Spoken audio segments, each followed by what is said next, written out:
G'day everybody, we've got Lecture 7 today, and this is about Jesus arriving in Jerusalem and then his extraordinary challenge to the temple worship and to the religious leaders, chapters 11 and 12. So, a bit of an introduction first. Here we are, the journey to its destination in Jerusalem is here. We're in the city. It's where Jesus culminates his whole ministry and where his own destiny itself, destiny, is to be decided. We've got 3 chapters for this struggle. We see Jesus orchestrate several quite provocative prophetic actions concerning the temple. That's most of chapter 11. And then we're going to listen to his interaction with several religious groups: the priests, the scribes, the elders, the Pharisees, the Herodians, the Sadducees. He's going to prove that he's got a greater sense of what's important than they have. Chapter 12. And finally, not this lecture, but this is the third aspect of this time in Jerusalem, we'll watch him sitting on the Mount of Olives, foretelling the destruction of the city and the end of the world, chapter 13. So this presentation, of course, will do those first 2 sections: the prophetic gestures concerning the temple and the challenge, the final challenge to the leading Jewish groups. So the first of these sections, the prophetic gestures concerning the temple. We've got a couple of subheadings here. And the first of them is his triumphal entry into the city. Chapter 11, verses 1 to 11. What we now know as Palm Sunday celebrates the Lord's triumphant entry into Jerusalem.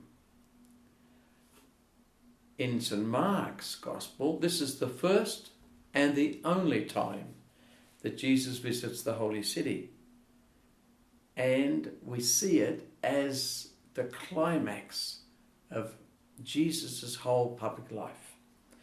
Jesus chooses to do something highly symbolic, very dramatic, deliberately provocative. One commentator calls this festive parade political street theatre. Not a bad analogy. He likens Jesus' actions to some of the great public demonstrations and outpourings of feeling about something significant that happen in our day. Some well-chosen actions can dramatically focus our reactions to something significant that's happening.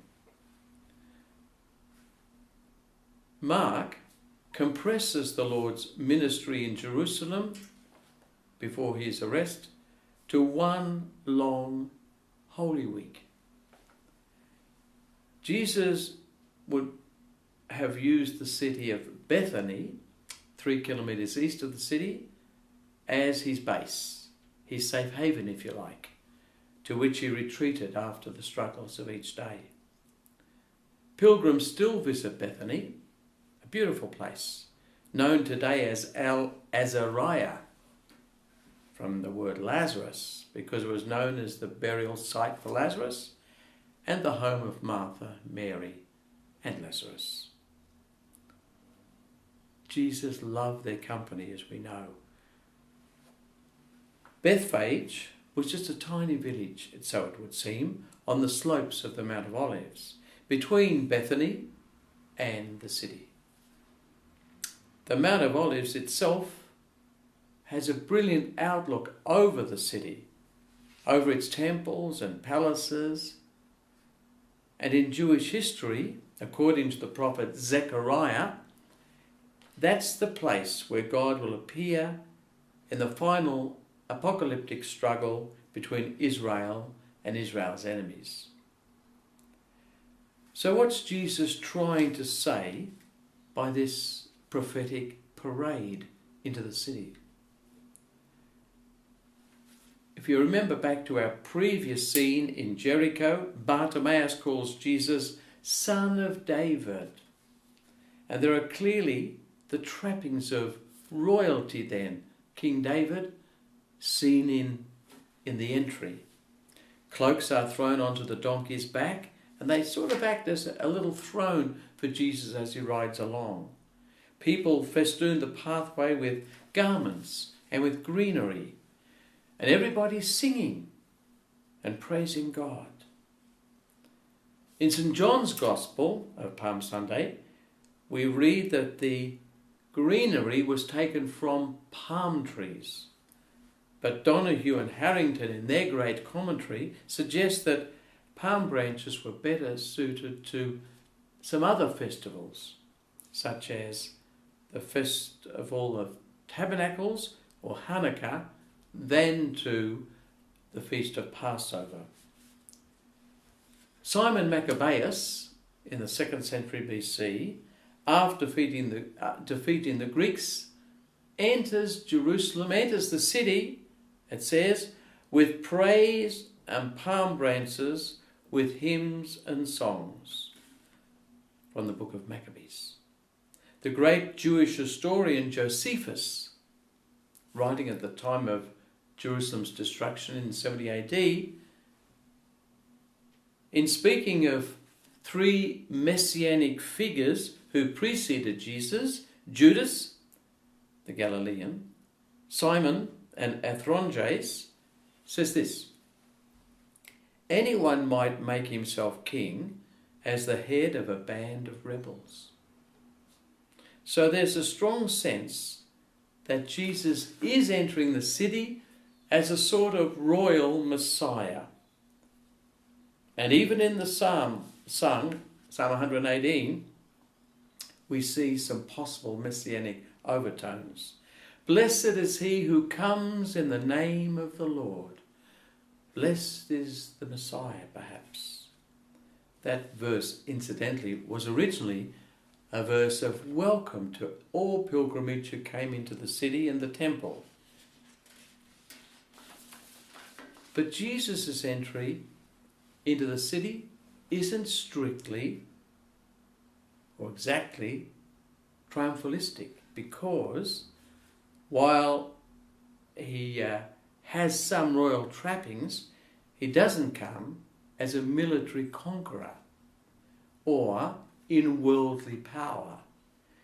Instead, he chooses deliberately to come seated on a donkey, reenacting in a sense the words of the prophet Zechariah in chapter 9.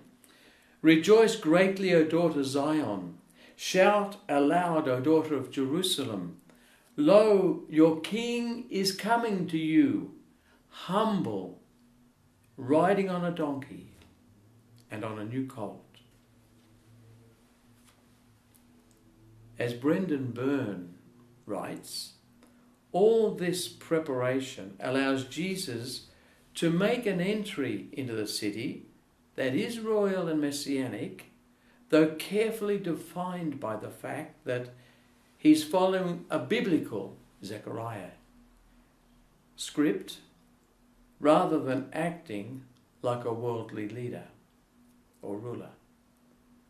This prophetic action of Jesus would have spoken more clearly to the populace than any words he spoke.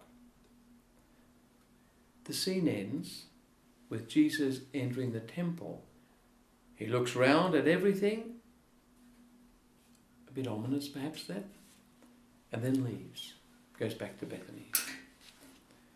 The second scene then, the second dramatic gesture, is the cleansing in the temple. 11 verses 15 to 19. So this is highly symbolic too, when he comes into the temple and overturns the tables of the money changers and so on. The sacrificial system then in vogue in the temple involved money changers, because you have to change the foreign money with images of emperor and so on them, to the local currency, the Jewish currency, the shekel. And also involved purveyors of animals and of all other products you could buy for the various rituals. It was a necessary and an ordinary practice. It was the main commercial activity in the city. However, it obviously distressed Jesus mightily. And after looking at everything the evening beforehand, he chose this provocative action to challenge the temple worship in some way, the whole system in some way. We look briefly at what Jesus says for why he did this. My house shall be called a house of prayer for all the peoples, from Isaiah 56. But you have turned it into a robber's den, from Jeremiah 7. All the buying and selling took place in the court of the Gentiles, the outer court of the temple grounds. Perhaps a little bit like the township of Lourdes in southern France, which surrounds the sanctuary area of the grotto. So Jesus would certainly have been upset by the excessive commercialization of this temple business. The episode has Jesus also not allowing anyone to carry anything through the temple. Probably it means stopping people from using the sacred grounds as a thoroughfare or a shortcut. The temple area must be kept holy at all times, must be a place of prayer.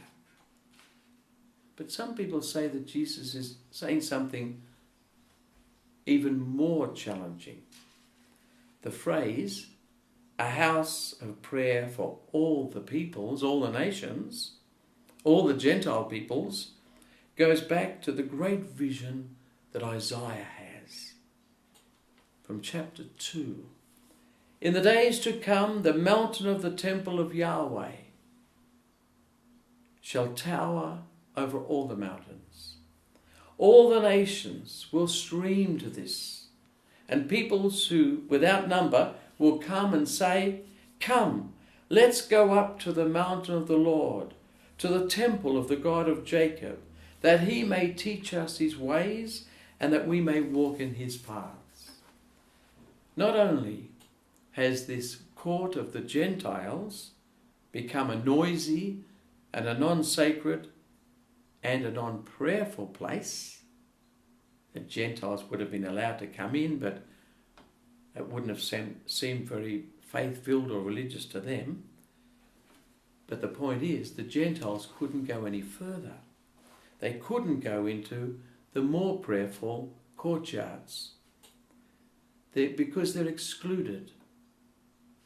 Israel, according to the vision of Isaiah, is failing in its mission to be a light to the nations and a house of prayer for all peoples. And it's quite possible that's what Jesus also had in his mind. And if we look at the context of that other quotation about a robber's den from Jeremiah chapter 7, the context has Jeremiah castigating his contemporaries for thinking that they'd be safe and sound always because they had the temple and the temple was God's dwelling place. So they'd be always secure no matter what happened. And Jeremiah says such presumption can be fatal. Jeremiah also saw God's presence leave the temple. Ezekiel saw God's presence leave the temple. Jesus perhaps is seeing it happening before his eyes. Of course, this is the reason why Jesus is arrested and tried by the Jewish authorities, the chief priests, the scribes and the elders, because they're convinced that Jesus wants to destroy the temple worship. And now, the third element is the fig tree, the strange little episode, Jesus cursing the fig tree. It comes before the cleansing of the temple and is a comment, the second part about the fig tree, a comment after the episode. In a sense, of course, it frames and explains and interprets the cleansing in the temple. Father Frank Maloney writes this: the fig tree is a symbol of an Israel that didn't recognise its proper time, kairos, a significant moment, and thus has lost its life-giving authority and is with it. Israel has failed to recognise the time of Jesus' coming. They haven't listened to God's word, as the parable of the sower reminds us. So it will therefore lose life and vitality. Just attached then to this brief little episode about the cursing of the fig tree is a brief teaching on prayer and faith, which all commentators say doesn't quite fit the context. We have three very strong sayings of Jesus, one about faith moving mountains, another about believing that your prayer will be answered and so it will be, and the third about the importance of forgiveness. And now the second major section is Jesus' final confrontation with the different Jewish groups. Chapter 11, verse 27 through all of chapter 12. All these encounters take place in the temple, and as Mark describes it, they take place during the course of one single day. We'll look at three different aspects of this. The first is the confrontation with chief priests, scribes, and elders. Chapter 11, verse 27 through to chapter 12, verse 12. The chief priests, scribes, and elders, of course, comprise the Sanhedrin, the highest authority, the religious authority in the city and indeed in the land. They're responsible for keeping the religious peace. We remember that in two of the passion predictions we read while Jesus was on the journey from Caesarea Philippi to Jerusalem, there is the group that's going to hand Jesus over to the Romans, and it's the same group, chief priests, scribes, and Pharisees, because they are clearly worried by what Jesus has done in his triumphal entry and in the cleansing of the temple. They fear that his actions might provoke a riot, especially during festival time, Passover, and that the Romans will be forced to intervene. They ask Jesus, "Who gave you authority to do this?" And Jesus calmly replies with a counter-question. And that's a strategy that's quite allowable, acceptable in rabbinic circles. And his reply exposes, as one commentator puts it, the public relations nightmare that the poor old religious leaders find themselves in. They can't reject John the Baptist, and by implication Jesus, because the people just love and revere him. But neither can they accept him as being a great prophet, because they're clearly not following his teachings, nor by implication the same for Jesus. So the religious leaders back down and say, "We don't know," in reply to Jesus' question, leaving Jesus clearly triumphant, and the authority that they exercise, of course, is ebbing away. And Jesus then immediately goes into talk to offer them and us the parable or allegory of the vineyard, chapter 12, verses 1 to 12. It is clearly aimed at the chief priests, scribes and elders. Donahue and Harrington suggest that this allegory, so rich in Old Testament allusions, can be described as, and I quote, Mark's Gospel in miniature, or even the whole Bible in miniature, because it gives us such a wonderful sweep of salvation history. We see God lovingly planting the vineyard. And of course, allusions, strong allusions back to Isaiah chapter 5, verses 1 to 7, where the vineyard is something that God lovingly prepares. We know then, next we see how the prophets are alluded to in the servants who come to collect the rent, because the prophets were rejected and mistreated and murdered, just as in the allegory. Then the final one that the landowner sends is his own beloved son. Now, just hearing that, we can't help think, of course, that's Jesus, because already in the Gospel, Mark has God saying at his baptism and transfiguration, "This is my beloved son. Listen to him." And then the tenants, the religious leaders say, "Come, let's kill him." The very sentence used in Genesis chapter 37, where the jealous brothers of Joseph decide to kill him. And Joseph is often seen as a precursor of Jesus because he's the innocent sufferer. And then we come to the next phase of the allegory with God intervening.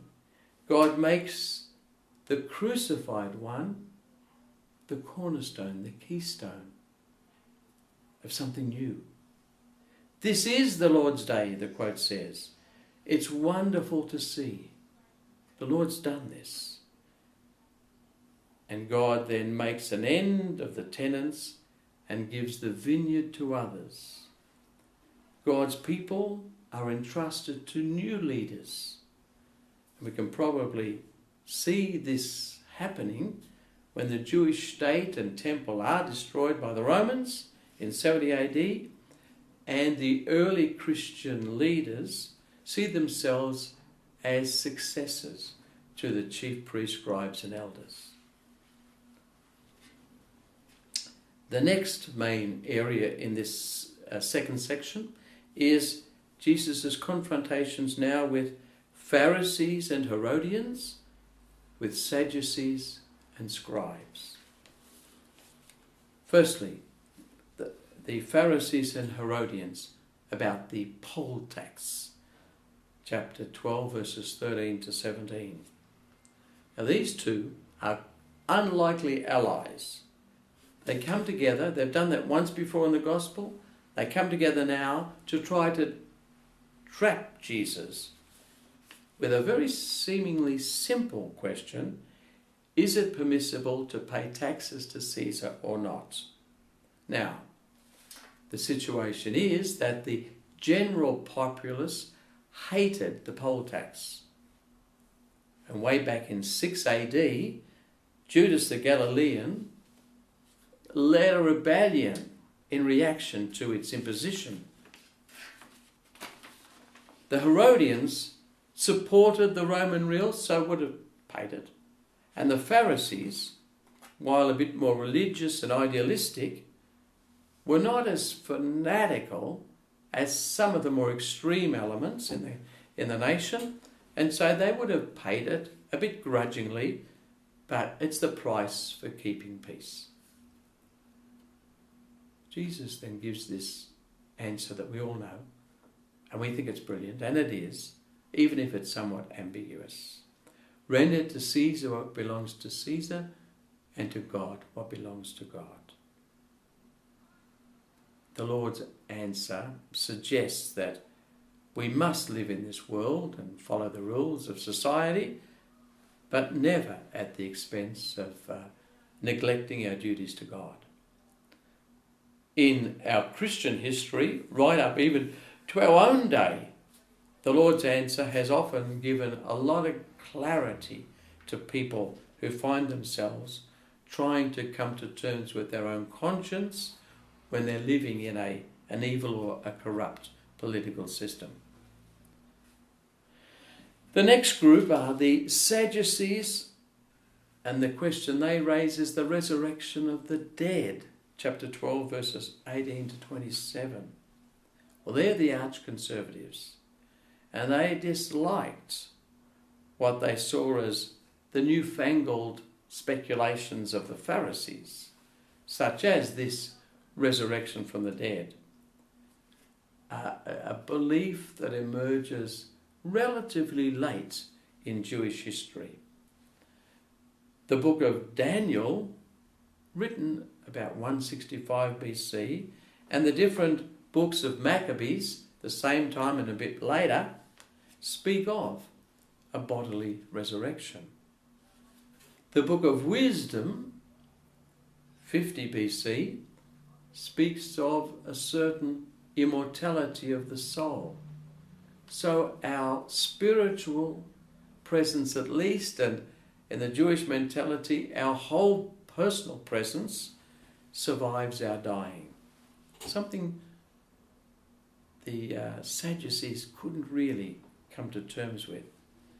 And so they used the Torah, one particular piece of legislation from Deuteronomy 25, which lays down that if a man dies childless, his brother should marry the widow and have kids for him, and to ensure that his name keeps going. They then put a rather absurd scenario before Jesus of a woman who has to marry 7 brothers. And then if they get to heaven, what's going to happen? Well, Jesus rightly accuses them of misunderstanding Scripture and of misunderstanding the power of God. Life in heaven is going to be totally different. We can't imagine what it will be like. The Sadducees are offering a rather materialistic and a crass one of what life after death might be. Of course, talk of resurrection from the dead will be a very different talk once Jesus rises from the dead. The next group are the scribes, again, as a single group, and this time it's about the greatest commandment of all.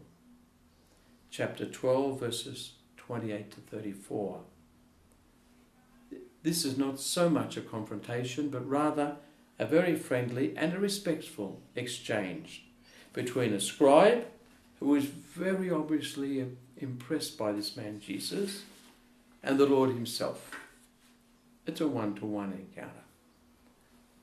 Seeking for an honest answer, the scribe asks, which is the first of all the commandments? And the Lord's reply is magnificent. He begins by quoting the opening phrases of the Shema, the 3 quotations from the Torah, which are recited morning and evening by all good Jews. Something everybody knew. Listen, Israel, the Lord our God is the one Lord. From Deuteronomy, and it continues, you must love the Lord your God with all your heart, with all your soul, with all your mind, and with all your strength.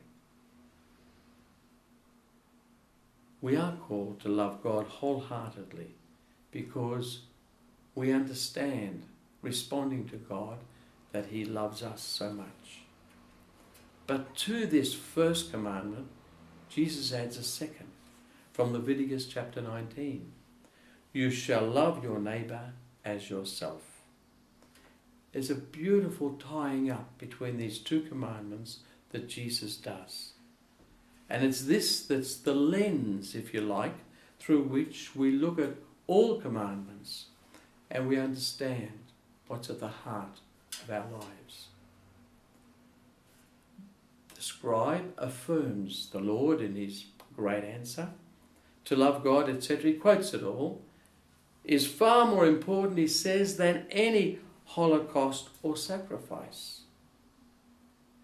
Now, of course, we know that the prophets in the Old Testament always told the people that to love God and to be just in your dealings with your neighbour was far more important than following the religious cults. And Jesus himself, back in chapter 7 of Mark's Gospel, had quoted Isaiah with those very moving words, "This people honours me only with lip service, while their hearts are far from me." Which it's a magnificent answer, of course, from the scribe. And Jesus can't help saying, you are not far from the kingdom of God. Then just a little piece, a couple of verses, about Christ as Son of David or Lord of David. Chapter 12, verses 35 to 37. Jesus is giving us a bit of an exegesis of the opening verse of Psalm 110, which was clearly a messianic psalm. The text says that the Messiah is Lord of David, says Jesus, not just his son. For David foresaw a Messiah who, as God's son, would destroy all God's enemies and bring righteousness to the world. So what Jesus is trying to do in this little piece here is to widen the scribal understanding of what being a son of David is all about. And of course, when he dies and rises again, we'll see it even more clearly. And now the third, and this will be the last little element of this presentation today, is there's the final little thing is a little diptych, if you like, two little portraits of, and they are contrasting portraits between the scribes and the poor widow. I love this. It's very moving. Chapter 12, verses 38 to 44. This is the climax of Jesus' day in the temple with all the different religious groups. He castigates the hypocrisy of the whole scribal class, men who, he says, swallow the property of widows. And the contrast is between them and the simple, poor widow. He gives to the temple all she has to live on.